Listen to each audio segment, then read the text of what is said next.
우리 시간 다 같이 이 본문을 좀 같이 읽으면서 따라갔으면 좋겠어요.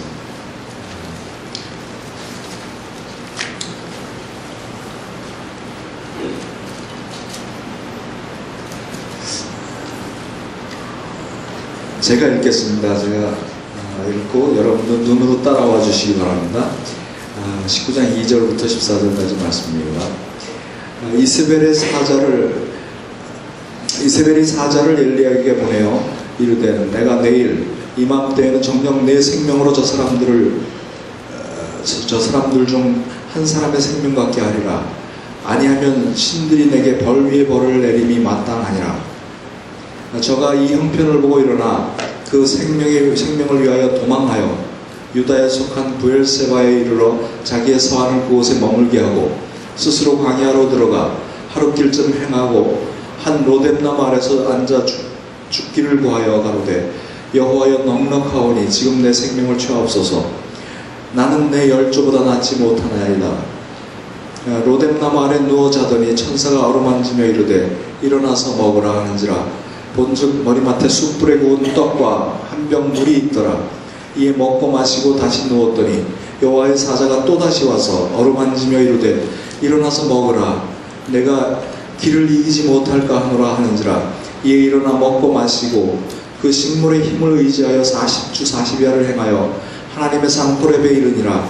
엘리야가 그곳 굴에 들어가 거기서 유하더니 여호와의 말씀이 저에게 임하여 이르시되 엘리야야 내가 어찌하여 여기 있느냐. 저가 대답하되 내가 만군의 하나님 여호와를 위하여 열심히 특심이오니 이는 이스라엘 자손이 주의 언약을 버리고 주의 단을 헐고 칼로 주의 선지자들을 죽였음이오며 오직 나만 남았거늘 저희가 내 생명을 찾아 취하려 하나이다. 여호와께서 가라사대 너는 나가서 여호와의 앞에 산에 섰으라 하시더니 여호와께서 지나가시는데 여호와 앞에 크고 강한 바람이 산을 가르고 바위를 부수나 바람 가운데 여호와께서 계시지 아니하며 바람 후에 지진이 있으나 지진 가운데도 여호와께서 계시지 아니하며 또 지진 후에 불이 있으나 불 가운데도 여호와께서 계시지 아니하더니 불 후에 세미한 소리가 있는지라. 엘리야가 듣고 겉옷으로 얼굴을 가리우고 나아가 불 어귀의 섬에 소리가 있어 저에게 임하여 가라사대 엘리야여 내가 어찌하여 여기 있느냐. 저가 대답하되 내가 만군의 하나님 여호와를 위하여 열심히 특심이오니 이는 이스라엘 자손이 주의 언약을 버리고 주의 단을 헐며 칼로 주의 선지자들을 죽였음이오며 오직 나만 남았거늘 저희가 내 생명을 찾아 취하려 하나이다. 아멘.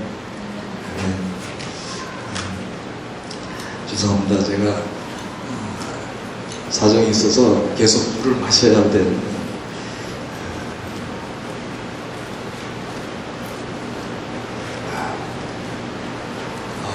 오늘 그 말씀 나눌 것은 제가 이렇게 제목을 붙였습니다. 갈멜산에서 하나님의 산으로.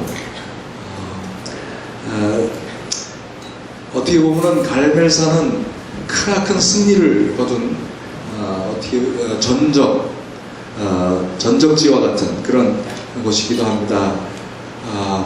그런데 오늘 이 갈멜산에서 떠나 하나님의 산으로 가고 있는 엘리야를 우리가 열왕기상 19장에서 만나게 됩니다. 엘리야는 갈멜산에서 크나큰 승리를 거두고서 그 흥분이 가라앉기도 전에 자신의 목숨을 구하려고 도망하는 도망자의 신세가 되었습니다. 그래서 그가 피한 곳이 겨우 그 광야에 있는 그 로뎀나무 아래서 죽기를 청하고 있습니다.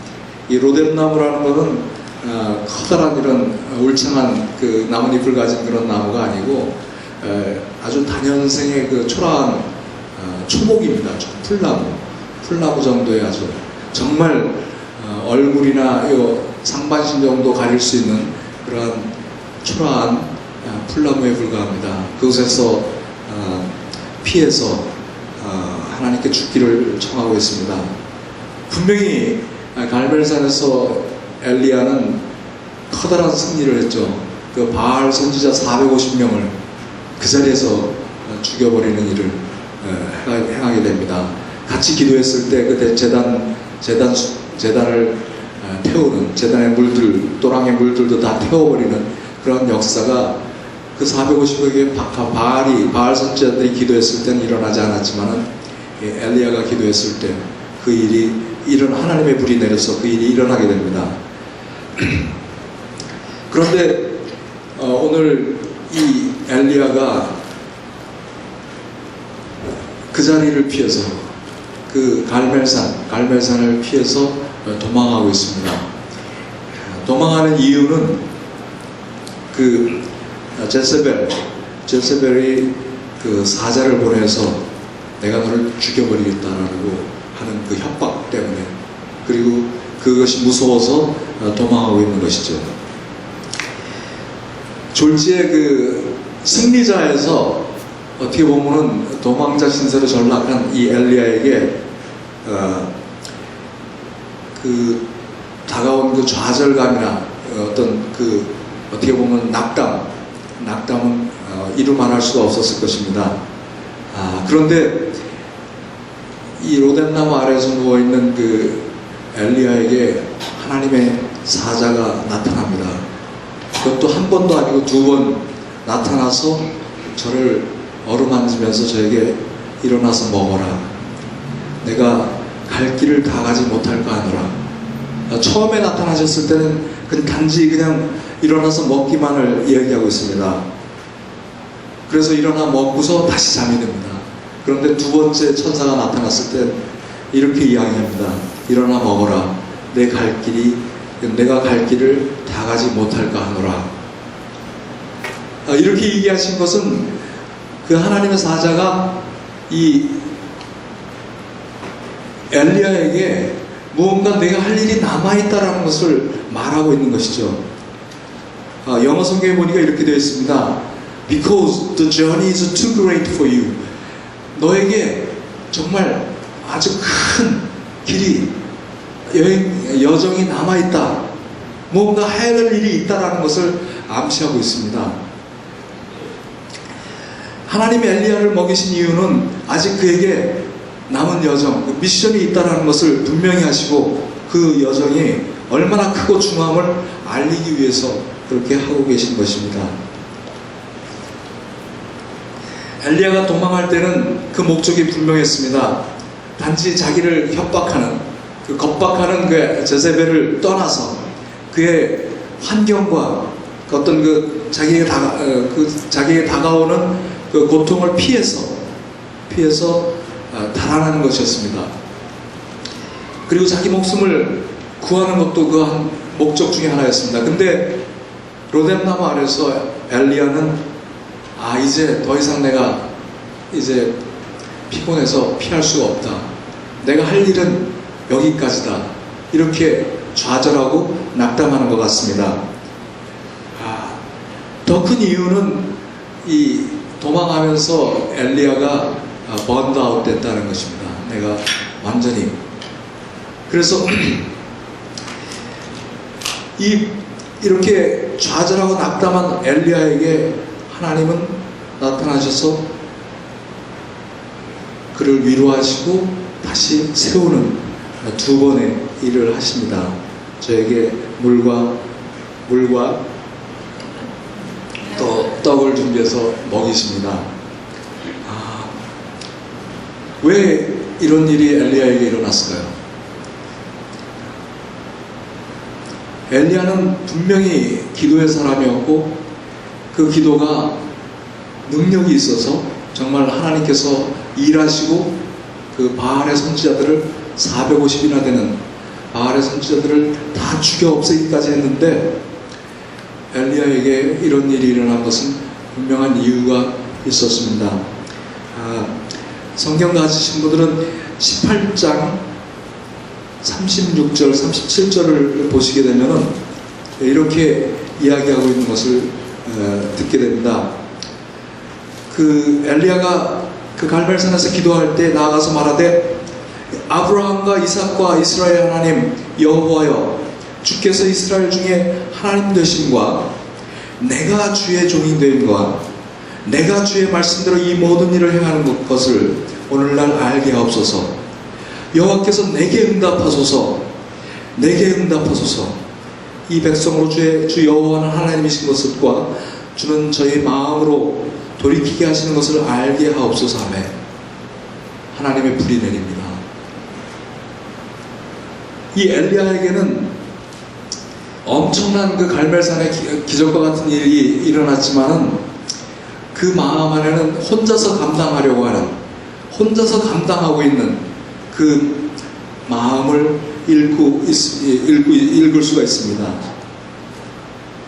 자기 혼자서 잘 감당하고 있다는 그 큰 자존심이 정말 작용하고 있었음을 틀림없습니다.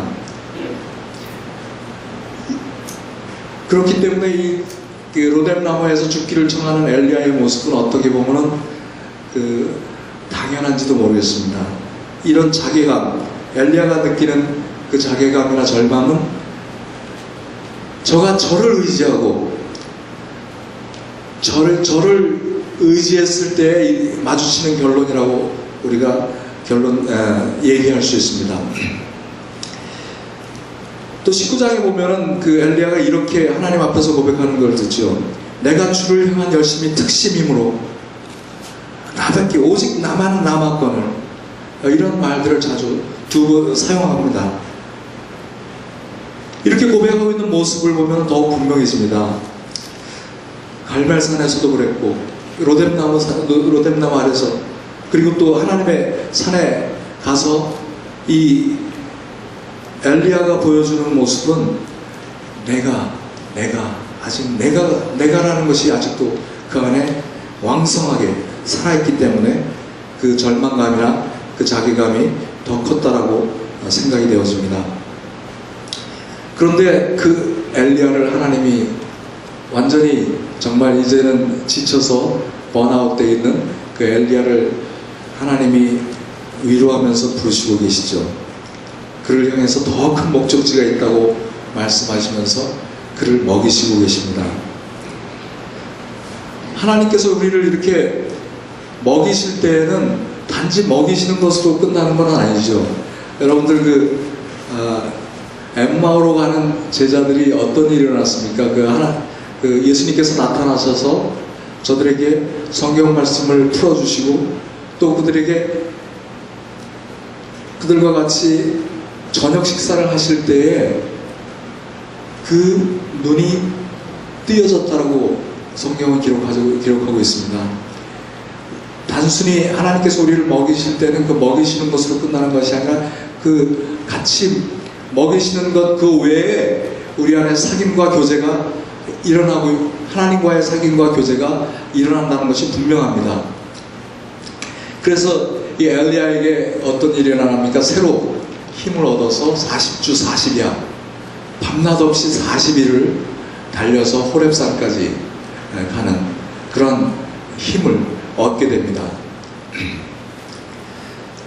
그런데 그 하나님의 산 호렙에 이르렀을 때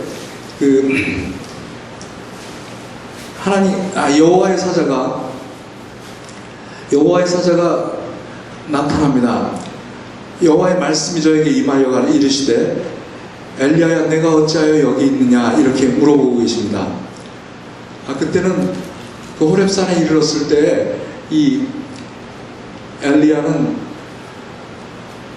그 산 위에 있는 것이 아니라 그 산 아래 굴에 숨어 있었습니다. 여전히 그는 굴에 들어가서 거기에 유했다라고 19장 9절에 되어 있습니다. 그런데 그 엘리야를 하나님이 찾아오셔서 이렇게 이야기하십니다. 내가 어찌하여 여기 있느냐.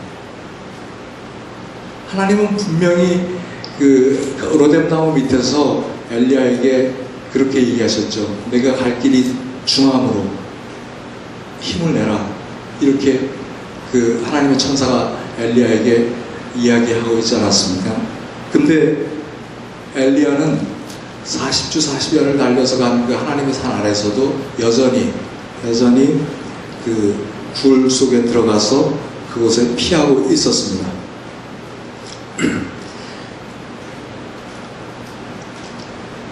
하나님이 이 엘리야에게 내가 어찌하여 여기 있느냐 이렇게 물으실 때 그 이 엘리야가 어떻게 대답하냐면 또다시 저가 대답하여 내가 만군의 하나님 여호와를 위하여 열심히 특심이오니 이스라엘 자손은 주의 언약을 버리고 주의 단을 헐었고 칼로 주의 선지자들을 죽였습니다. 오직 나만 남았습니다. 저희가 그런데 저들이 내 생명을 찾아서 취하려고 합니다. 이렇게 이야기하고 있습니다. 그때 하나님께서 한 번 더 이 엘리야를 독려하시는 말씀을 하십니다. 그 말씀은 무엇이냐면 바로 11절에 여호와께서 가라사대 때 너는 나가서 여호와의 앞에서 산에 섰으라 이렇게 독려하고 계십니다. 나가라, 하나님 산 앞에 서라 이렇게 명령하고 있습니다. 나가서 하나님의 산에 섰어라. 네가 여지껏 생각하고 있는 굴 안에서 나와서 하나님의 산에 그 하나님 면전에 섰으라라고 얘기하고 있습니다. 우리의 생각을 완전히 바꿔주시기 위해서 하나님께서 우리를 어떨 때는 우리의 환경과 우리의 처지를 통해서 새롭게 부르심의 장소로 부르시고 또 우리의 눈을 띄워주시는 그러한 일들을 하시게 됩니다. 마치 엘리야로 하여금 생각을 바꾸시기 하기 위해서 이제 나가서 하나님의 산 밑에 섰으라라고 얘기하고 있습니다. 그리고 뭐라고 얘기합니까? 하나님께서 지나가시는 것을 보아라 이렇게 얘기하고 있습니다. 그런데 이 엘리야는 그 다음번에 하나님이 나타나셔서 말씀할 때까지 어디 있었냐면 역시 굴 근처에 있었습니다. 굴 근처에 있었고 두 번째 하나님의 음성이 나타났을 때 굴 어귀의 섬에 소리가 있어 저에게 임하여가 나사대 13절의 말씀입니다. 엘리야야 내가 어찌하여 여기 있느냐. 엘리야는 여전히 굴 어귀에 서서 굴 입구에 서서 하나님 말씀을 듣고 있습니다. 여전히 또 하나님의 질문에 대해서 대답의 내용도 똑같습니다. 내가 열심히 하나님을 위한 열심히 특심이었습니다. 그런데 이스라엘 자손은 그렇지 않았습니다. 저들은 주의 단을 헐고 주의 선지자들을 죽였습니다. 오직 나만 남았습니다. 동일한 대답을 하고 있습니다. 그런데 하나님께서 이렇게 엘리야에게 두 번이나 질문하실 때에는 엘리야에게 무언가 요청하고 계시다는 것이죠. 엘리야로 하여금 무엇을 생각하게 할 그 질문의 핵심이 무엇인가를 다시 한번 생각해 보라고 얘기하시고 요청하고 계시다는 것입니다. 즉 엘리야로 하여금 생각하시도록 하시기 위해서 이렇게 질문을 한 것이라고 생각이 됩니다. 네가 왜 여기 와 있는지, 네가 어떻게 여기까지 와 있게 됐는지, 하나님은 엘리야의 생각을 바꾸시기를 원하셔서 이렇게 질문하고 계셨다라고 저는 믿습니다. 영어 성경에 보니까 아주 더 직설적으로 되어 있더라고. What are you doing here, Elijah? 너 지금 여기서 뭐 하고 있는가? 하나님께서 두 번이나 엘리야에게 질문을 하시지만은 엘리야의 생각은 크게 바뀐 것이 없었다는 것을 엘리야의 대답을 통해서 우리가 알 수 있습니다. 그런데 그때 여호와께서 저에게 이렇게 말씀하십니다. 너는 내 길을 돌이켜 광야로 말미암아 다메섹으로 가서 새로운 미션을, 그런 엘리야에게 새로운 미션을 던지십니다. 네가 다메섹으로 가서 이스라엘 왕을 세우고, 예후에게 기름을 부어서 이스라엘 왕을 세우고, 또 엘리사에게 기름을 부어서 너를 대신해서 선지자가 되게 해라. 두 가지 미션을 엘리야에게 부탁하십니다. 하나님께서는 우리에게 끊임없이 말씀하시고 끊임없이 우리에게 질문하실 때가 있습니다. 그런데 그 질문을 우리가 알아채지 못하고 여전히 나의 생각은 그 갈멜산에서 로뎀나무까지 쫓기던 그 순간, 그리고 로뎀나무에서 죽기를 참았던 그 순간, 또 그리고 나를 죽이려고 하는 제자벨, 그 생각에 계속적으로 매여 있는 것을 보게 됩니다. 그런데 하나님이 원하시는 것은, 하나님께서 우리에게 그런 질문을 하시는 것은 우리의 생각을 바꾸기 위한 것입니다. 네가 좀 제발 너를 가두고 있는 이 박스에서 이제 벗어나와라. 나와라.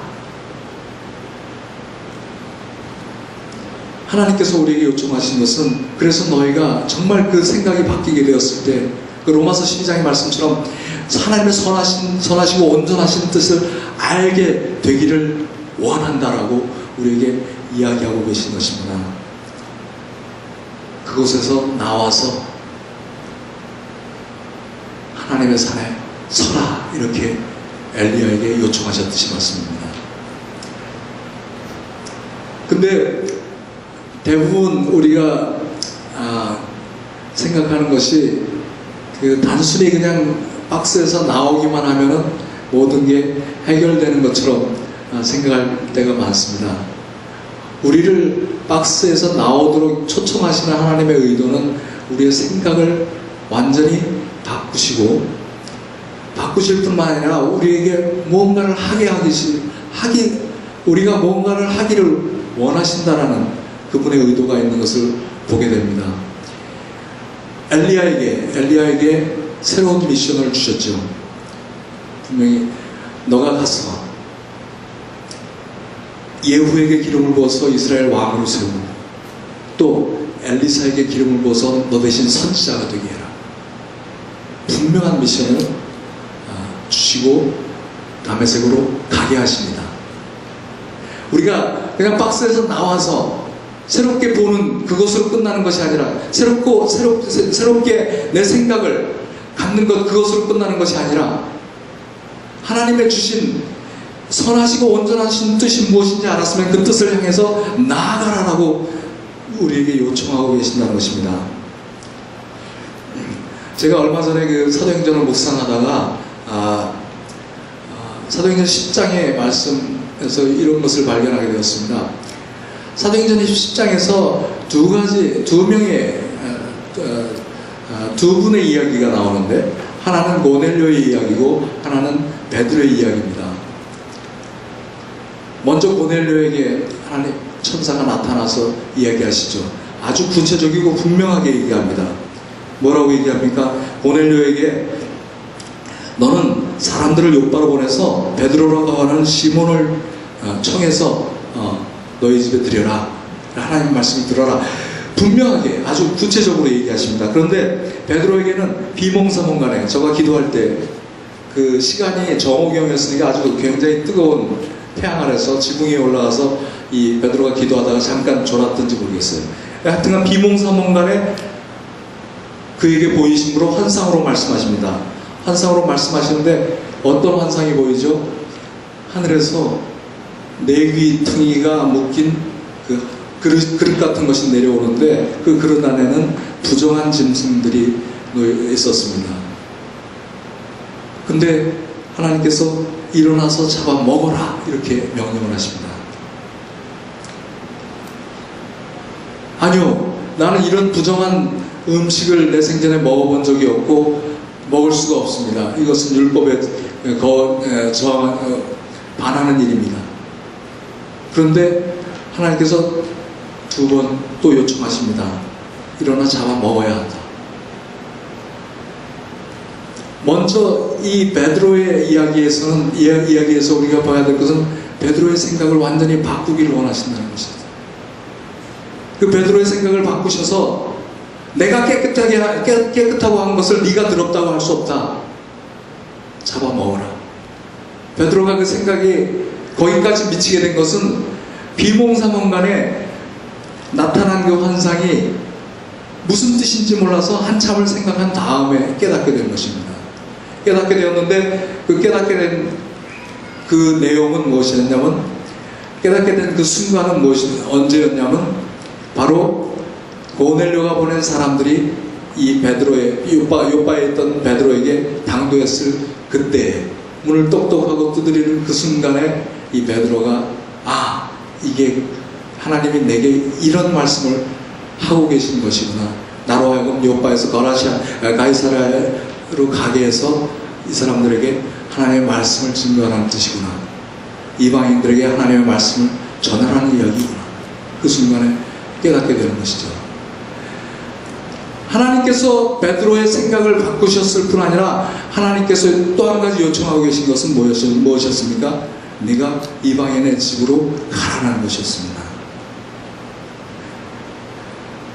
이방인의 집에 들어가서 그들과 교제하고 그들과 가까이 하는 일은 그 당시에 정말 이 베드로에게는 어려운 일이었지만 하나님께서는 그것까지를 요구하고 계셨다는 것입니다.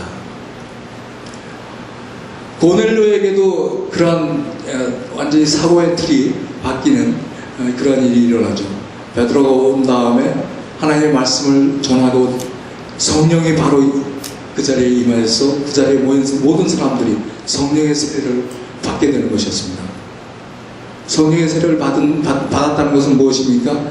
이제까지 내가 생각하던 하나님, 이제까지 내가 바라보았던 그 하나님이 아니라 전혀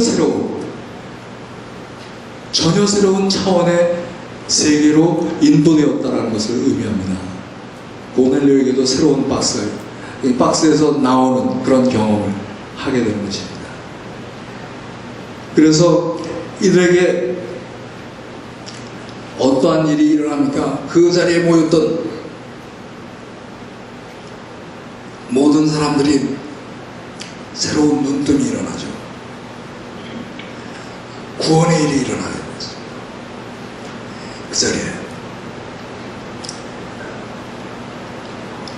이렇게 아주 순간적으로 순식간에 새로운 일이 일어나고 새로운 사건으로 우리를 인도하시기도 하고, 하지만은 때로는 이 박스에서 나오는데 굉장히 오랜 시간이 걸리기도 합니다.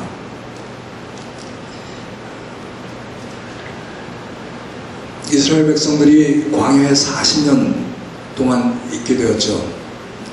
저들은 애굽이라는 박스를 벗어났습니다. 그러나 다 벗어난 것이 아니었습니다.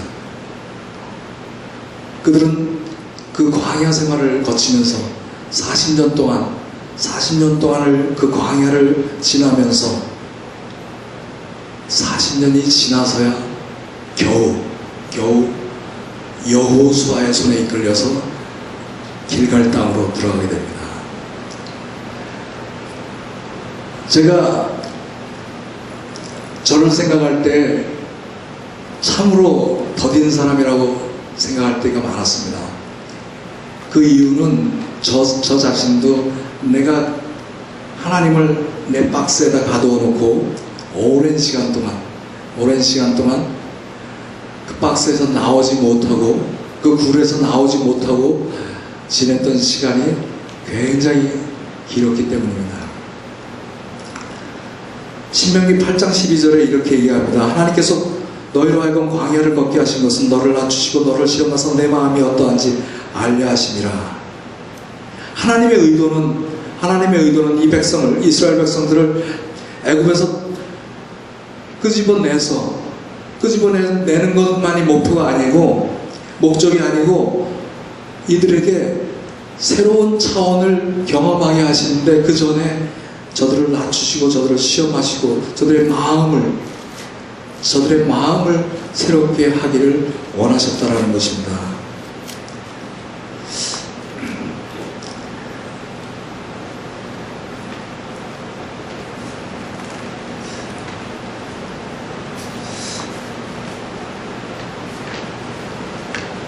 제가 좀 전에 말씀드렸던 것처럼 우리가 박스에서 나오는 그것만이 중요한 것이 아니라고 얘기드렸죠.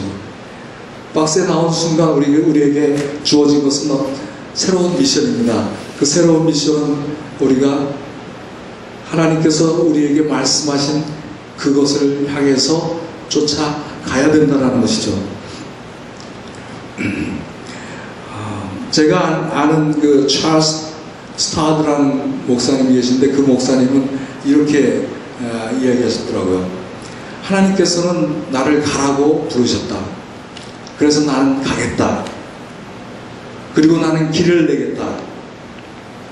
심지어 내 무덤이 나를 따라오는 젊은이들에게 스태핑 스톤, 그냥 단순히 디딤돌이 된다 하더라도 나는 가겠다라고 얘기한 적이 있었습니다. 이 말을 들으면서 제 안에 그 막 새롭게 막 일어나는 것이 있었어요. 그것은 제가 토론토에 처음 왔을 때 하나님께서 내게 말씀하신 그 말씀하고 동일한 것이었기 때문이었습니다. 그때 하나님께서 정말 비몽사몽간에 영어로 말씀하셨어요. 그때 영어도 서툴었는데 이렇게 얘기했어요. I'll make you a stepping stone for the next generation. 단 한 번도 그것을 잊어버린 적이 없었지만은 어떻게 하는지는, 어떻게 해야 될지는 잘 몰랐습니다. 그렇지만 하나님께서 내게 이 토론토에 오게 하셨고, 이 토론토에 와서 처음 말씀하신 그 말씀이었기 때문에 저는 잊어버릴 수가 없습니다. 근데 이 찰스 목사님도 똑같은 이야기를 하고 있었어요. 이렇게 얘기했습니다. 다시 한번 제가 영어 못하는 영어지만 읽어드리겠습니다. God has called me to go, and I will go. I will blaze the trail.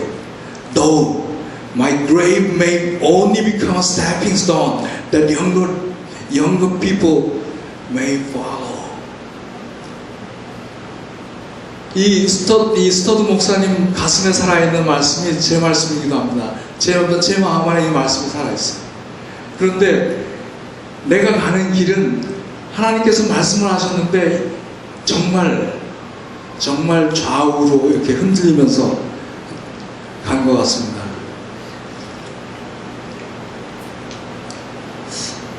그리고 순간순간 너무도 많은, 어떻게 보면은 좌절과 고통이 있었던 것 같습니다. 하나님은 때로 우리에게 또 이렇게도 말씀하십니다. 1달란트, 2달란트, 5달란트를 주시면서 우리로 가게 하실 때도 있습니다. 그런데 그 예수님의 비유에서 나타난 것처럼 그 종에게 주인이 그렇게 1달란트, 2달란트, 5달란트를 줄 때에는 주인의 의도가 있었죠.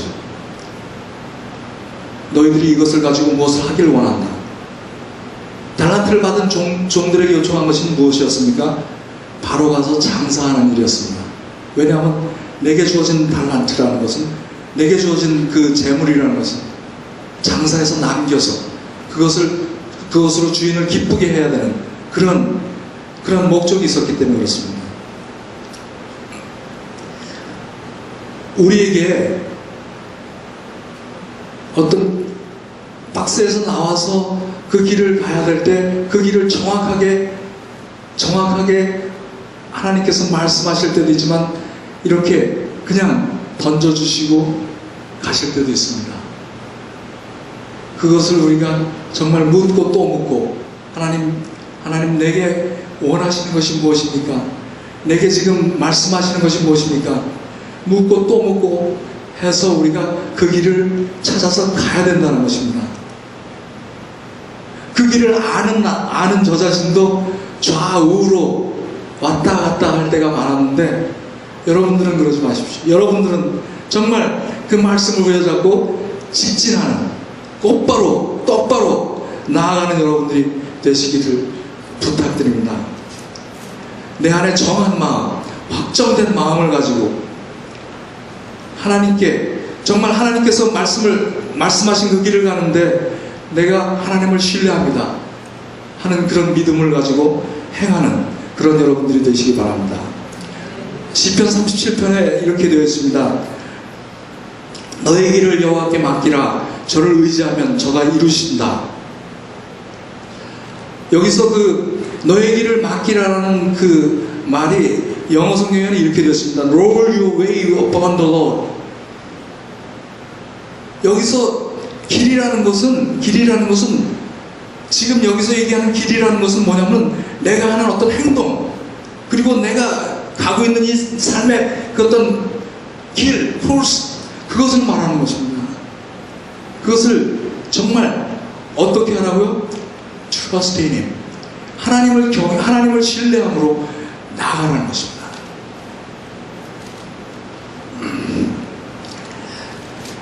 우리에게 앞으로 나아가는데 그 길을 하나님께서 말씀하신 그 길을 따라 나아가는데 필요한 것은 이러한 하나님을 신뢰하는 믿음, 그것이 절대적으로 필요하다고 할 수 있겠습니다. 따라서 이 말씀은 시편 37편 말씀은 우리가 정말 지난 캠프 때 주제였던 것처럼 마태복음 28장에 20절, 19절, 20절 말씀하고도 상통된다고 볼 수 있습니다. Go, therefore go. 예수님께서 그 제자들에게 그렇게 말씀하시지 않습니까? 그러므로 너희는 가서 모든 사람으로 제자를 삼고, 너희들이 세례를 두고, 또 그리고 내 말을 가르쳐 지키게 하고 제자를 삼으라라고 명령하실 때 제일 먼저 예수님께서 우리에게 요청하신 것이 무엇입니까? Therefore go. 우리의 생각만 바뀌는 것이 아니라 정말 이제 그 박스 안에서 나왔으면은 이제는 우리가 하나님께서 원하시는, 하나님께서 말씀하시는 그 길을 향해서 가는 것이 중요하다고 하겠습니다. 근데 제가 오늘 다시 마태복음 28장 18절 19절을 읽으면서 깨달은 것이 있는데, 예수님께서 우리에게 그냥 무턱대고 가라고 하신 것이 아니라 이렇게 얘기하셨어요. 모든 권세를 내게 주셨으니 그러므로 너희는 가서, 이렇게 얘기하시더라고요. 예수님께서 하늘과 땅의 모든 권세는 내가 갖고 있다. 그런데 너희는 가라. 이렇게 얘기하고 있습니다. 이 이야기는 무엇입니까?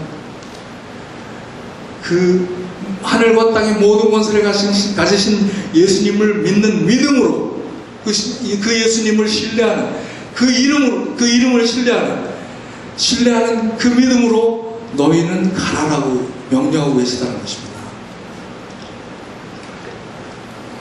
예수님께서 우리를 보내실 때 그냥 보내시지 않으셨습니다.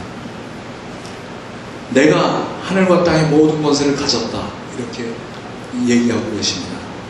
그러므로 내 이름을 믿는 너희들이 가라 라고 얘기하신 것입니다.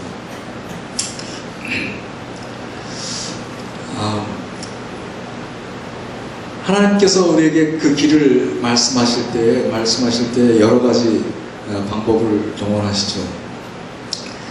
저도 이렇게 비몽사몽간에 하나님의 말씀을 들었다라고 얘기 드렸지만, 어떤 때는 엘리야를 오늘 19장에서, 열왕기상 19장에서 부르신 것처럼 세미한 음성으로 부르실 때도 있습니다.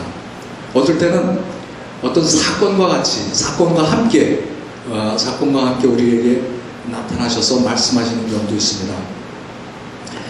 엘리야에게 나타나실 때도 그냥 나타나시지 않으셨습니다. 엘리야에게 말씀하실 때도 그냥 말씀하시지 않았습니다. 먼저 무엇이 있었습니까? 지진이 있고, 또 그 다음에 바람 가운데서, 또 그리고 불 가운데서 어떤 사건을 먼저 보여주시고 그 다음에 말씀을 하십니다. 자연현상 가운데도 그런 일이 있습니다. 우리 천둥과 번개는 항상 동시적인 사건이에요. 물리학적으로 얘기하면 사실은 동시에 일어나는데 소리는 빛보다 느리기 때문에 우리가 먼저 번개를 보고 먼저 벼락을 보고 그 다음에 나중에 소리를 듣게 되는 것입니다. 근데 하나님의 영적인 원리도 비슷하다고 생각이 됩니다. 하나님께서 어떤 사건을 우리에게 만나게 하십니다. 어떤 사고를 만나게 하실 수도 있죠. 그리고 그것을 통해서 우리에게 또 말씀을 하십니다. 그러나 그 말씀이 천천히 아주 느리게 또 어떨 때는 세미한 음성으로, 여기서는 어떻게 보면 그 지진이라는 거, 바람이라는 거, 어떻게 보면 또 불이라는 거, 아주 그냥 뻑적지근한 어떤 사건이 있은 다음에 세미한 음성으로 말씀하셨다고 얘기되었죠. 이건 대조하기 위해서 정말 극한 대조를 표현하고 있는데, 우리에게도 우리 삶에 있어서도 동일합니다. 우리 삶에 있어서도 어떤 사고나 정말 그 천둥과 벼락이 치는 그런 어떤 폭풍 가운데서 우리에게 하나님께서 말씀하실 때가 있습니다. 그렇지만 그 말씀을 깨달을 때까지는 정말 어려운 아주 느린 과정, 어떻게 보면은 나중에 듣게 되는 경우가 허다하죠.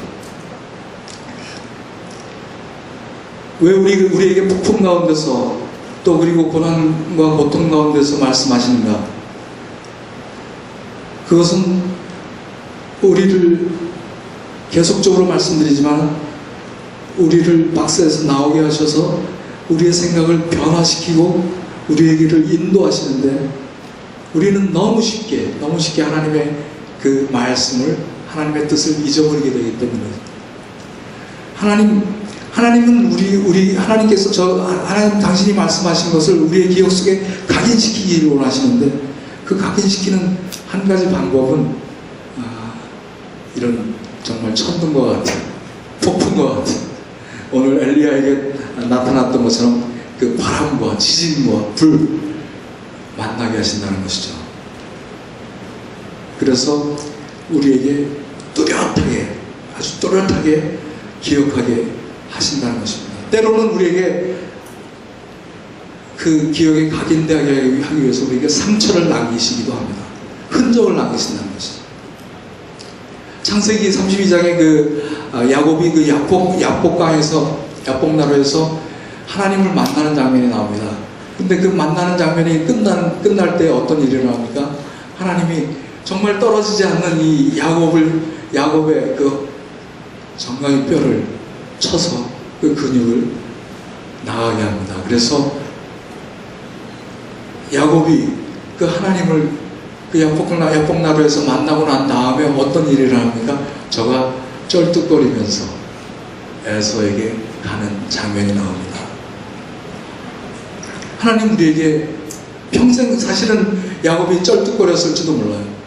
그렇지만 그 쩔뚝거림은 얼마나 기분 좋은 쩔뚝거림입니까? 하나님께서 나에게 나타나셔서, 하나님이 나에게 이스라엘이라는 이름을 주셔서, 물론 야곱은 때로 야곱으로 정말 형편없이 이렇게 떨어질 때도 있었지만 야곱에게 그 쩔뚝거림을 선사하신 하나님, 얼마나 멋지신 분이십니까?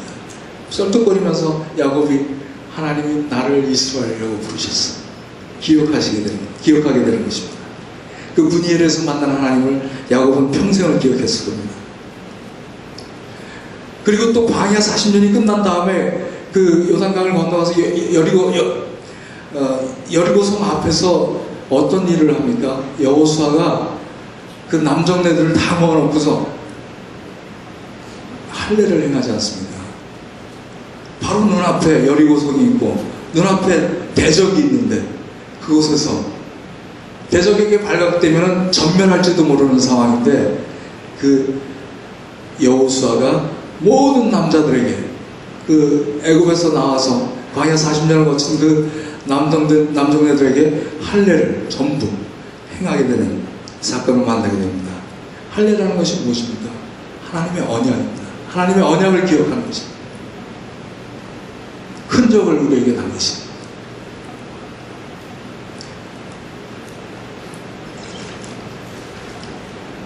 그래서 우리가 가는 길을 잃어버리지 않게 하신다는 것입니다. 여러분들 상처가 있다고, 흔적이 있다고, 이거는 부끄러워할 것도 아니고, 정말 하나님께서 나에게 주셨다는 확신이 있다면 하나님께서는 내게 이런 말씀을 하셨어. 내게 이런 길을 가게 나를 부르시고 계시고, 그 확증으로, 증거로 기쁘게 가지고 계시기 바랍니다. 마지막으로 우리가 가는 그 목적지는, 피니시 라인은 어디입니까?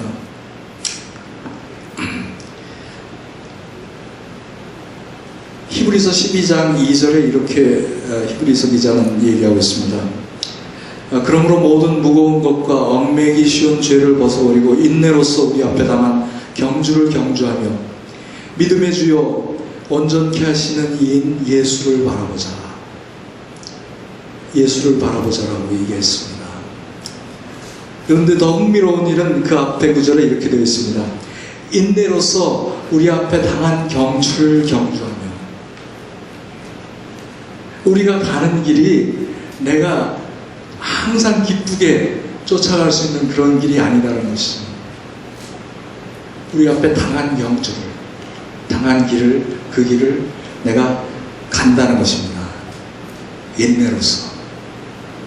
그리고 그 피니시 라인은 바로 예수 그리스도. 우리를 온전케 하시는 이인 예수를 바라보자라고 얘기하고 있습니다. 그 히브리서 그 11장에 이런 말씀을 11장 마지막 부분에 이렇게 얘기하고 있는 것을 보게 됩니다. 히브리서 11장은 여러분들이 아시는 것처럼 많은 믿음의 선조들, 믿음의 선배들이 나열되어 있지 않습니까? 그 믿음의 선조들의 그 별명들도 나열되어 있습니다. 어떤 사람은 그 의인이라고, 하나님이 기뻐하시는 자라고 얘기하기도 하고, 또 어떤 이는 믿음을 쫓는 의의 후사라고 얘기하고, 노아 같은 사람은, 또 아브라함 같은 사람은 약속을 받은 자라고도 얘기하고, 이렇게 별명들을, 믿음의 선배들에 대해서 별명을 붙여가면서 이 히브리서 기자가 그 믿음으로 이렇게 나열을 하고 있는 것을 보게 됩니다. 그런데 이 믿음의 조상들, 믿음의 선배들도 가지지 못한 것이 있는데, 그것은 무엇이냐면 이들은 다 증거는 가졌지만은 약속은 갖지 못했다라고 히브리서 11장 마지막 부분에 이야기하고 있습니다. 히브리서 마지막 부분에 저들의 믿음의 증거가 온전함을 이룰 수 없으므로 우리로 하여금 저들의 믿음의 증거가 온전하게 하신다. 그래서 약속을 이루신다라고 기록하고 있습니다. 왜 그렇게 기록하고 있습니까?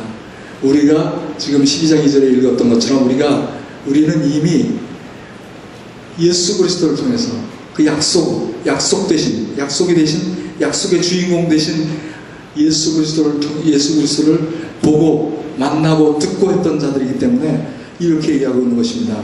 저들은 다 증거로만 이런 예수님이 장차 이 땅에 오실 것이야, 구원을 하실 것이야, 그것들에 대한 증거만을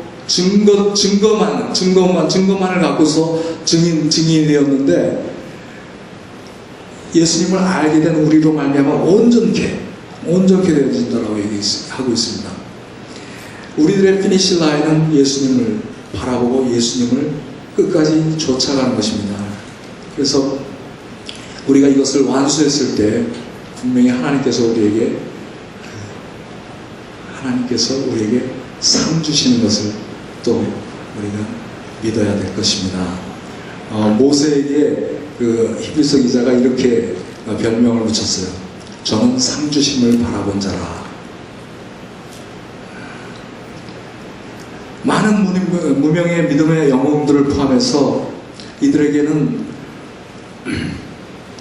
믿음의 증거들만 남긴 자들이라고 얘기하고 있지만, 우리에게는 분명한 하나님의 약속인 예수 그리스도를 주셨고 예수 그리스도를 만나게 하셨습니다. 그래서 우리로 하여금 지금 이제 가라라고 명령하셔서 우리가 지금 도미니칸 리퍼블릭으로 가는 길 도중에 있는 겁니다. 그래서 하나님께서 우리에게 그들에게 무엇을 할 것인지에 대해서 또 이야기하고 있습니다.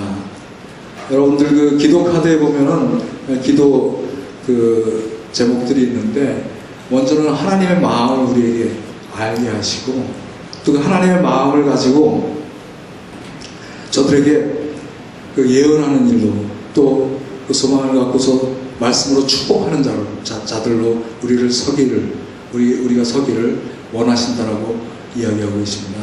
그래서 우리가 이 말씀, 이 약속을 부여잡고서 그 땅에 갔을 때 하나님께서 분명히 우리에게 또 저들에게 예수 그리스도를 만나게 하실 것이라고 믿습니다. 이 시간에 제가 마지막 마무리를 그냥 한 가지 간증 제 이야기를 드리고 마칠까 합니다. 하나님께서 저에게 그 연약한 육신을 주셨습니다. 연약한 육신을 주셨는데 어느 날인가 제가 그 암 판정을 받고서 아모스서를 읽는데 아모스 7장에 그런 말씀이 나오더라고요. 아모스가 아마사하고 이렇게 논쟁하는 가운데 메뚜기의 재앙에 대해서 얘기하고 또 그 재앙이 내리지 말도록 하나님께 기도하는 장면이 나옵니다. 그리고 또 불재앙이 내릴 것을 얘기하고 또 그 불재앙이 이 이스라엘 백성들에게 내리지 않게 해달라고 기도하는 것이 하나님 기도하는 장면이 나옵니다. 그런데 하나님께서는 그 모든 뜻을 돌이켜서 그 재앙을 그 땅에 내리지 않습니다.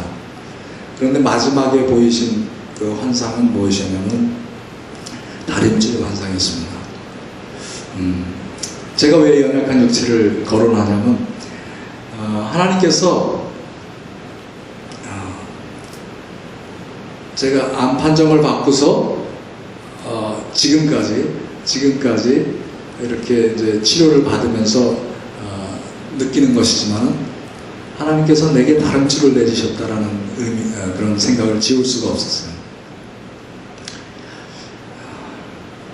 그런데 아모스에게 뭐라고 얘기하셨냐면 다림줄 환상을 보이신 다음에 아모스야 내가 무엇을 보느냐 이렇게 질문을 하세요. 아까 제가 그 말씀 중에 그 얘기를 드렸죠. 하나님께서 우리에게 질문하실 때는 의도가 있으시다. 아모스야 내가 무엇을 보느냐 얘기하셨을 때는 내가 그냥 다림줄 그것으로 끝나는 것이 아니라 이 이스라엘에게 다림줄이 어떤 의미가 있는지를 말씀하시고 싶어 하신다는 것입니다.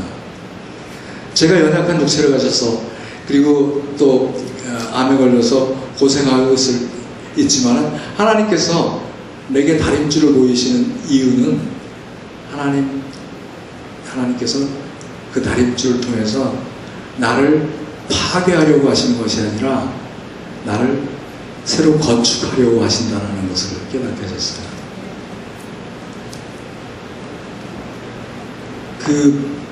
제가 직장을 다니면서 예전에 공부했던 것이 파괴공학이라는 것이 있었어요. 근데 파괴공학은 뭐냐면은 일부러 자기가 설계한 제품의 프로토타입을 만들어서 그것을 일부러 부시는 실험을 합니다. 시험 조건에 맞춰서 그것을 때려 부시는데 부셨을 때 어떤 현상이 나타나는지 그것을 다시 설계하는 데 반영을 합니다. 하나님의 다림줄은 똑같은 거라고 생각이 돼요. 하나님께서 내 육신에 지금 다림줄을 내리고 계시는데 그 다림줄은 나를 파괴하기 위한 것보다는 새로 건축하기 위한 것이다. 새로 건축하기, 여러분들 다림줄을 내릴 때, 여러분들 빌딩을 부실 때 다림줄을 내리고서 부시지 않습니다. 건축할 때 다림줄을 내립니다. 왜냐하면 쪽바로 쌓기 위해서, 벽돌들을 쌓기 위해서. 나를 더 안전하게, 더 새롭게 건축하기 위해서 하나님께서 나에게 다림줄을 내리신 것이라고 저는 믿습니다. 여러분들이 나와 같은 상황, 아니면 어떤 나보다 저보다 더 어려운 상황에 있다 할지라도 하나님께서 우리에게 말씀하시고자 하는 그 말씀을 꼭 캐치하시기 바랍니다. 그래서 정말 하나님께서 우리의 시선을, 우리의 시야를 완전히 바꾸는 역사가 여러분들에게 있길 바라고, 또 그 다음에 그것으로 끝나는 것이 아니라 여러분들이 정말 하나님의 그 말씀을 좇아서 나아가는 그런 삶이 있기를 축복합니다. 같이 적용하면서 기도하기를 원하는데, 이 시간에